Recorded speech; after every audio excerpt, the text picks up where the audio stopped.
గౌతమ్ దగ్గరికి వాళ్ళ నాన్నమ్మ వచ్చి సీరియస్గా ఇలా అంటూ ఉంటుంది, నువ్వు అతిథిని పెళ్లి చేసుకుంటానన్న విషయం ఇంట్లో వాళ్ళందరి ముందు చెప్పకుండా ఎందుకు ఆగుతున్నావు, చెప్పాలి కదా అని వాళ్ళ నానమ్మ అంటుంది. అలా అనేసరికి గౌతమ్ వెంటనే ఇలా అంటాడు, చెప్తాను నానమ్మ, దానికి కొంచెం సమయం కావాలి. అంటే ఇంకా ఎంత సమయం కావాలరా నీకు, దాని గురించి చెప్తానని చెప్పావు కదా, అందరి ముందు చెప్పేసేయి అని అంటే దానికి కొంచెం సమయం తీసుకుంటాను అని గౌతమ్ అంటాడు.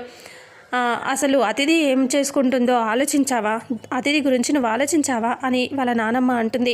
అలా అనేసరికి ఇక అప్పుడే గౌతమ్ ఇలా అంటాడు.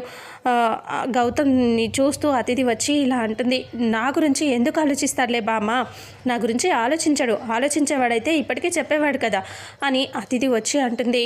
అప్పుడే గౌతమ్ అంటాడు, అతిథి కొంచెం టైం తీసుకొని చెప్తానులే అంటే, ఇంకా ఎప్పుడు టైం తీసుకుంటావురా, నువ్వు చెప్పేస్తే అహల్య ఇంట్లో నుంచి వెళ్ళిపోతుంది కదా అని అంటూ వాళ్ళ నానమ్మ అంటుంది.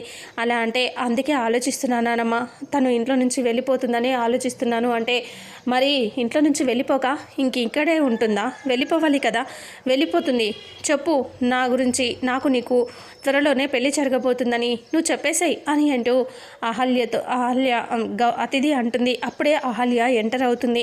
ఆ మాట వినేసి ఆగిపోతుంది గుమ్మం దగ్గరే. అందరూ ఒక్కసారిగా అహల్య వైపు చూస్తారు. ఇక వాళ్ళ నానమ్మ సీరియస్గా చూస్తూ ఉంటుంది. ఇంకా అహల్య అక్కడే ఆగిపోయి పెళ్లి టాపిక్ వచ్చిందనేసి ఆగిపోయి నిలబడి చూస్తూ ఉంటుంది. గౌతమ్ టెన్షన్ పడుతూ ఉంటాడు. మరి ఇప్పుడే అహల్యకి అతిథి గౌతమ్ పెళ్లి చేసుకుంటారన్న విషయం తెలుస్తుందా లేదా అనేది రానున్న నెక్స్ట్ ఎపిసోడ్లో తెలుసుకుందాం.